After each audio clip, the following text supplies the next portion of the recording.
नमस्कार दोस्तों। चैनल रचना संसार में आपका स्वागत है। आज मैं आपको सुनाने जा रही हूँ अपनी लिखी कहानी स्टील वाला। होली बीत चुकी थी, पर मौसम में फगुनाहट अभी बाकी थी। दोपहर कुछ लंबी हो चली थी।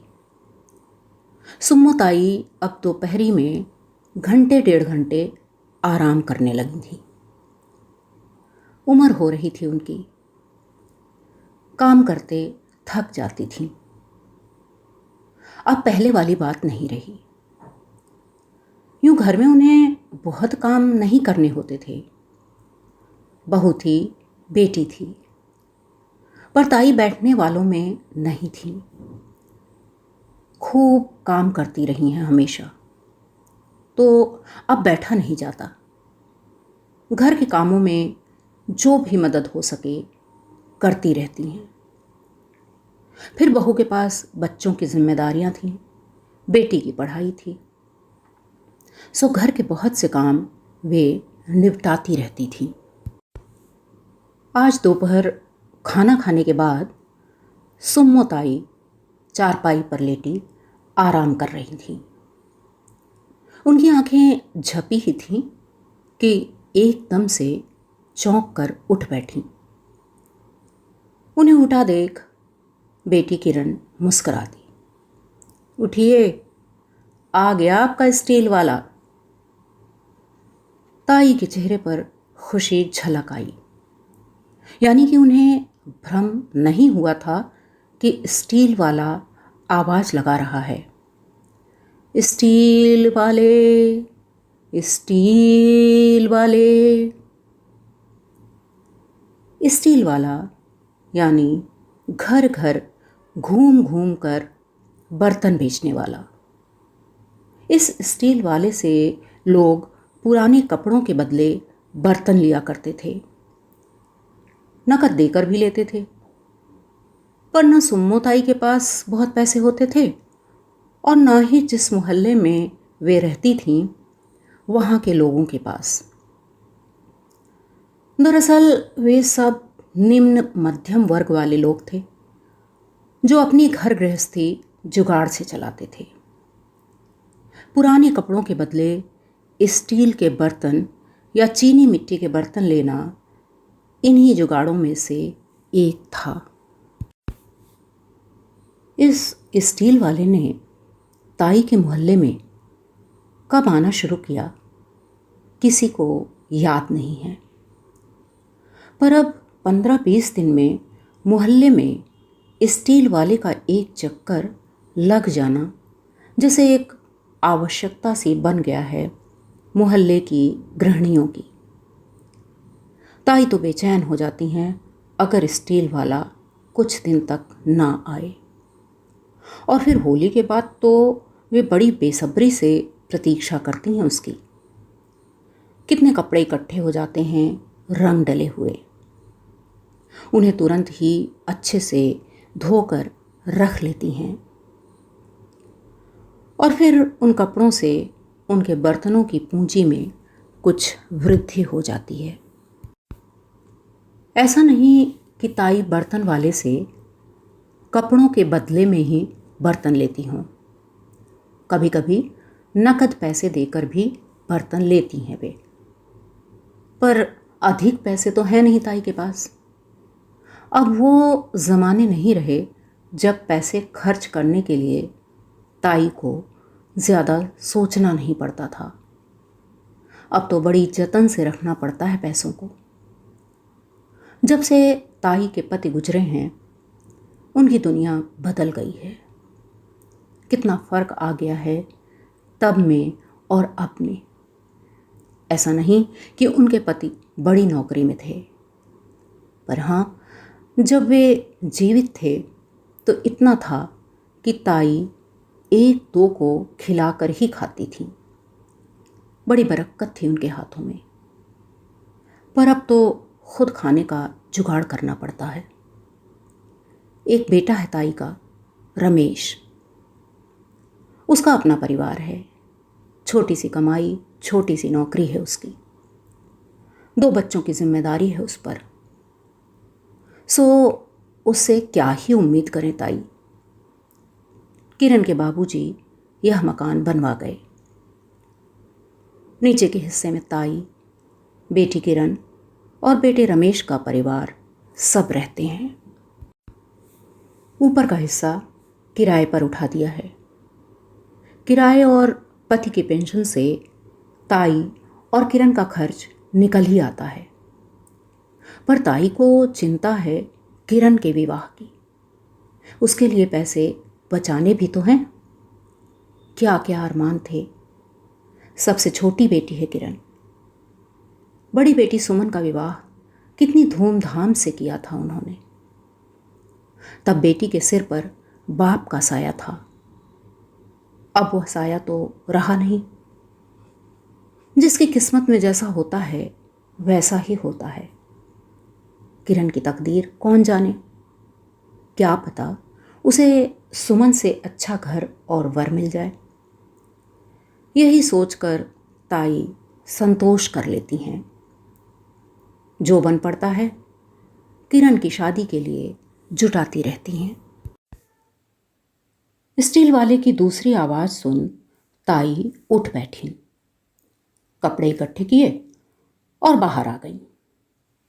स्टील वाला भी आकर निश्चिंत होकर घर के बाहर वाले वरांडे में बैठ गया था। बर्तन का टोकरा सिर पर से उतारकर उसने वरांडे में जमीन पर रख दिया था।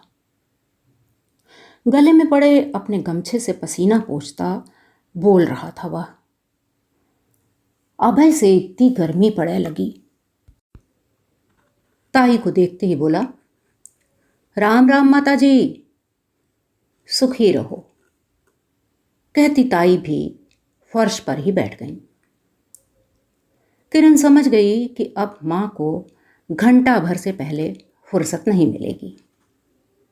उधर ताई बर्तन देखने लगी तो स्टील वाला बोला, अरे माता जी, हमरी गुझिया उजिया रखी है कि सब खत्म कर दियो। बड़ा बेसब्र है रे तू, पहले देखने तो दे कि क्या क्या बर्तन है तेरे पास। अरे का नाही है माता जी, स्टील वाला मुस्कुराया। पान से रंगे होठों के बीच उसके सफेद दांत चमक उठे। सिर पर एक बड़ी डलिया में बर्तन, कंधे पर लटकती कपड़ों की गठरी, बदन पर एक शर्ट और लुंगी, गले में लाल रंग का गमछा, पैरों में रबर के जूते। यही तो है ताई का स्टील वाला। उसके सांवले चेहरे पर सदा मुस्कुराती सी लगती आंखें उसे एक विशिष्ट व्यक्तित्व प्रदान करती। पर उसका पान खाना ताई को अच्छा नहीं लगता। इसको लेकर अक्सर दोनों में नोक झोंक हो जाया करती है। आज ताई को स्टील का एक जग बहुत पसंद आया। अब शुरू हुआ उसका मोल भाव।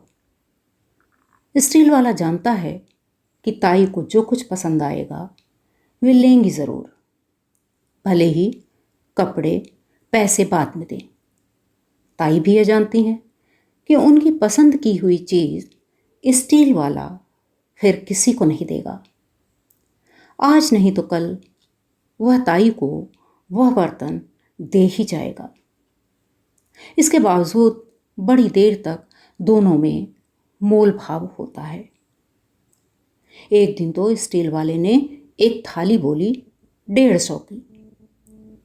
ताई चट से बोली, हाँ हाँ, लूटने को तो हम ही रह गए हैं ना। अरे 75 का सामान 150 में देता है। पास खड़ी किरण बेसाख्ता हंस पड़ी थी। स्टील वाला बोला था, देख लें माता जी, आपकी बिटिया भी हंस रही हैं आपकी बात पर। अरे स्टील तो देखें माता जी, एकदम फौलाद है फौलाद। ई नहीं कि 2 दिन में चटक जाए फट जाए।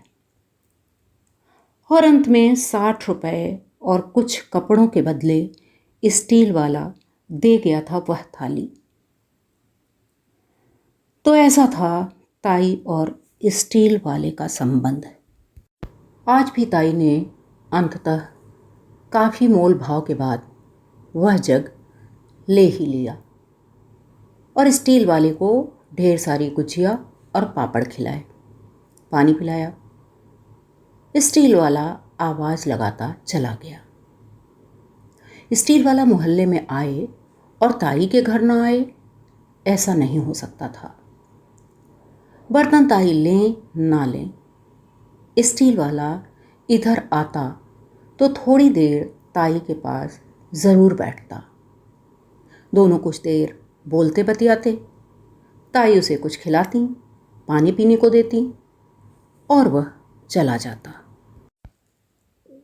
ताई जग लिए घर के अंदर आई तो बड़ी खुश नज़र आ रही थी। किरण को दिखाकर बोली, देख किरण, तेरे लिए लिया है। ऐसे ही तुम मेरे लिए बर्तन लेकर रखती हो और कभी सुमन दीदी को तो कभी किसी के यहाँ शादी ब्याह में दे देती हो, कभी घर में ही निकाल लेती हो, कहती किरण हंसती। किरण ने बात तो सचमुच बस हंसी में ही कही थी, पर ताई गंभीर हो गई। हाँ बेटी, सच कहती है तू। कितना सोचते हैं कि तेरी शादी की तैयारी पूरी कर लें, जल्दी से जल्दी तेरा ब्याह कर दें ताकि निश्चिंत होकर आंखें मूंद सकें। अरे माँ, तुम्हें तो बस हर वक्त शादी ही सूझती है। मैं तो मजाक कर रही थी माँ। पर ताई को कहाँ चैन आता है इन बातों से। किरण पढ़ रही है, कहीं छोटी मोटी ही सही नौकरी कर लेगी। पर ताई को तो उसके हाथ पीले करने हैं, जल्दी से जल्दी। अक्सर रातों को उन्हें नींद नहीं आती, यही सब सोचते सोचते। बेटे रमेश से कहती हैं बहन की शादी के लिए, पर उसके पास अपनी समस्याएं हैं। ताई को कोई शिकायत भी नहीं है बेटे से, लेकिन क्या रमेश का कोई उत्तरदायित्व तो नहीं है अपनी बहन के प्रति? ताई खुद भी लड़के की तलाश में है। बगल वाले शर्मा जी ने एक लड़का बताया है। लड़का देखने सुनने में ठीक है, घर बार भी अच्छा है, नौकरी भी ठीक ही है। बस वे किरण को पसंद कर लें तो बात करीब करीब पक्की ही समझो। रहा लेन देन तो ताई अपने सामर्थ्य भर करेंगी ही। आगे लड़के वालों की इंसानियत। दिन यूं ही गुजर रहे थे। इतनी बड़ी अजीब घटना हुई। उस दिन भी स्टील वाला बर्तन लेकर आया था। किसी बर्तन का मोल भाव चल रहा था। बात बन नहीं रही थी। यह सब तो सामान्य था। फिर मोल भाव लेकर थोड़ी नोक झोंक हो गई ताई और स्टील वाले में। ना जाने कैसे यह नोक झोंक कहा सुनी में बदल गई। स्टील वाले ने अपने बर्तन समेटे और उठ खड़ा हुआ। ताई ने भी गुस्से में कहा, जा, चला जा, और फिर कभी इस घर में कदम मत रखना। स्टील वाला भुनभुनाता हुआ चला गया। सभी के लिए यह अचरज की बात थी।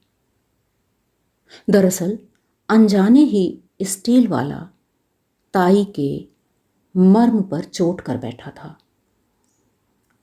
मोल भाव के दौरान वह बोल गया, चलो माता जी, रख दो ये बर्तन, तुमरे बस का नाही है एका लेना, पैसा रखे हो इतना। बात ताई को लग गई। स्टील वाले ने ताई का दिल नहीं दुखाना चाहा था। वह इतना मुंह लगा हो गया था कि कुछ भी बोल जाता था। पर इस बार बात ताई के दिल को बींध गई थी। आज पैसे की तंगी है तो जो चाहे सो कह ले कोई। उस दिन के बाद से सचमुच स्टील वाले ने ताई के घर में कदम नहीं रखा। पर अब वह मोहल्ले में भी बहुत कम आता था। हाँ, जब कभी वह आता तो लोगों से ताई का हाल चाल जरूर पूछता। ताई उसकी आवाज़ सुन बेचैन जरूर होती थी, पर बाहर निकलकर उन्होंने भी उसे कभी बुलाया नहीं। इसी बीच किरण की शादी तय हो गई, वही शर्मा जी के बताए लड़के से। अब शादी में 15 रोज भी तो नहीं रह गए थे। ताई बेहद व्यस्त हो गई थी। सभी कुछ तो उन्हें ही करना था। रमेश था साथ में, पर प्रमुख जिम्मेदारी तो ताई की ही थी।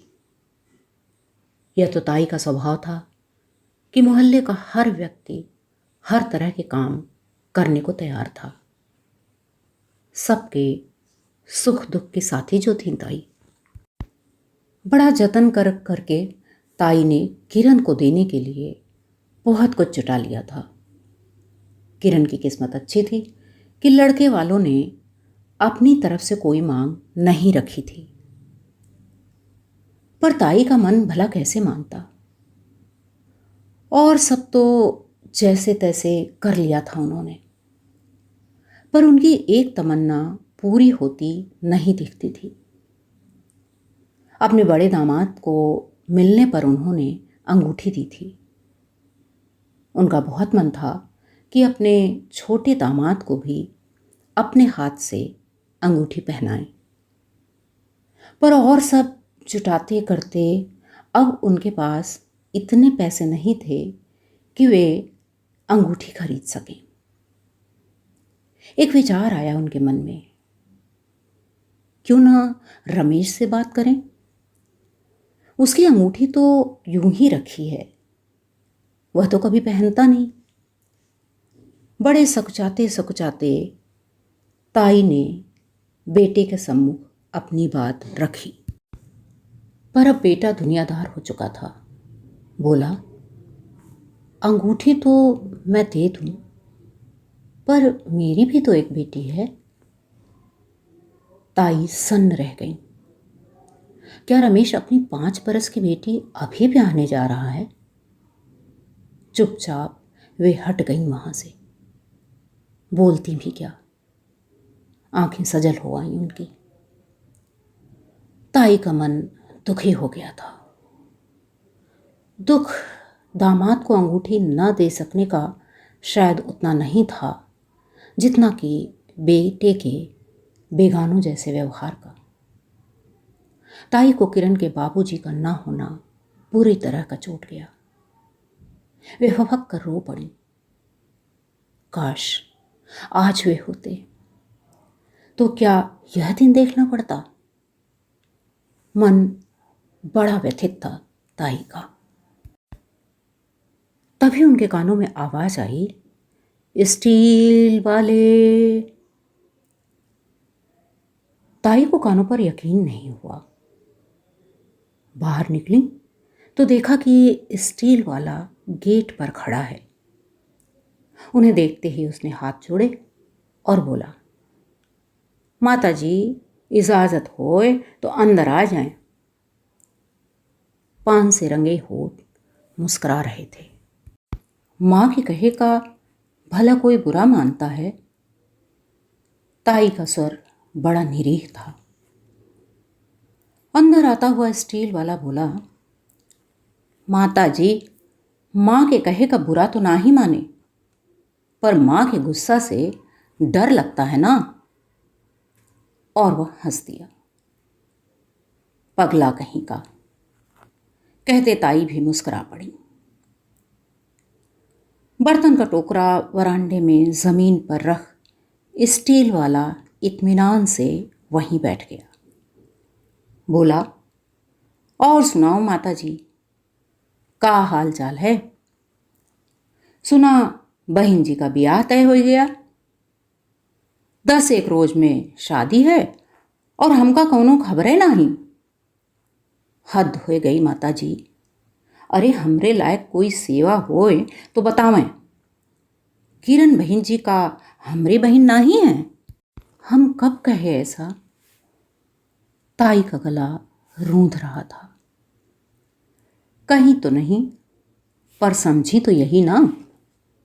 ही तो का हमका खबर ना करती। पर चलो, खबर तो हम पा ही गए। अब बोलो, का बर्तन लाई हम बहन जी के खातिर? वैसे कुछ बर्तन तो हम लाई के आए हैं। और उसने कपड़ा हटाया बर्तनों पर से तो ताई देखती ही रह गई। गिलासें, कटोरियाँ, थाली, तश्तरियाँ, चम्मच, जग, डोंगे और भी जाने क्या क्या।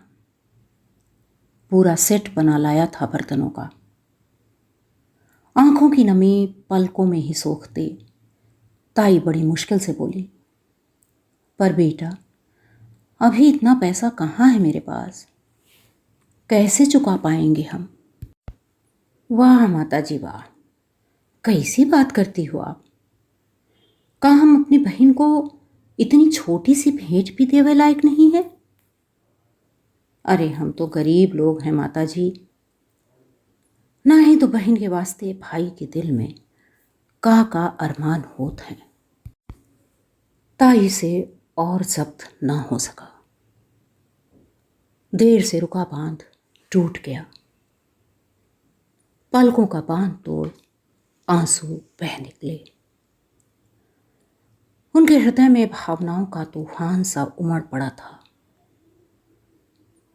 एक ओर थी दिल को बींधती सी भावनाएं, तो दूसरी ओर थी दिल को सुकून देती भावनाएं।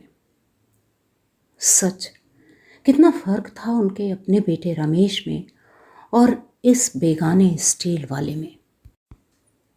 ताई के दिल की इस हलचल से अनजान स्टील वाला बोले जा रहा था, अरे माता जी, बिटिया विदा करे के पहले ही रोना? ना ना, ऐसा नहीं किया जाता। बुलाओ तो किरण बहन जी का। कोई कमी रह गए होए तो बता दें, हम और बर्तन ले आएंगे। किरण को आवाज़ देता स्टील वाला ताई के आंसू पोंछ रहा था। और ताई थी कि बच्चों की तरह सुबक रही थी। स्टील वाला ताई को तसल्ली दे रहा था, आप बिल्कुल फिक्र न करें माता जी, सब अच्छे से हो जाई। किरण बहन जी राज करी हैं अपने घर में, फिर ये आंसू का है? अरे पगले, हम रो कहाँ रहे हैं? जिसके पास तेरा जैसा बेटा हो उसे कैसी फिक्र। देख, हम तो हंस रहे हैं। भावुक हो आई थी ताई। उनका हृदय स्टील वाले को आशीष दे रहा था और आंचल में आंसू समेटती ताई सचमुच मुस्कुराने लगी थी। तो यह थी मेरी कहानी स्टील वाला। आशा है पसंद आई होगी। फिर मिलेंगे इसी चैनल पर एक नई कहानी के साथ। तब तक के लिए नमस्कार। आपका दिन शुभ हो। धन्यवाद।